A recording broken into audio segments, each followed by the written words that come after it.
नमस्कार। मंदार गछरे एतिकी फूल केमती पाइबा आमे? मंदार गछरे एतिकी फूल पाइबा पई कोन करिवे?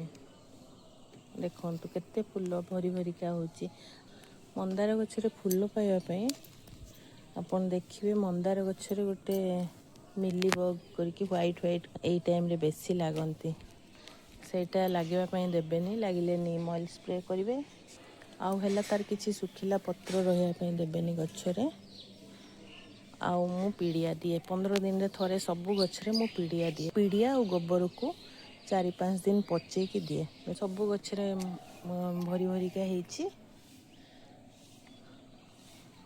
आ गछर ग्रोथ भी भल हेछि। एमती नाही जे गछर ग्रोथ नाही। ए देखंतु एटा को रिपोर्टिंग कर देथिली, काटी देथिली, केते तारो डाळ बाहरिछि।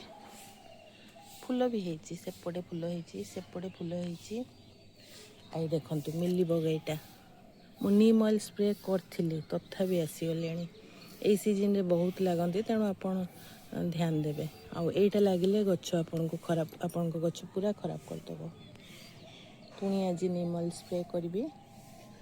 आउ जतिकि भी मंदार गछ अछि आपनकर सेमती केयर करिवे। टिके बड़ जगह रे लगेले मंदार गछटा भलो।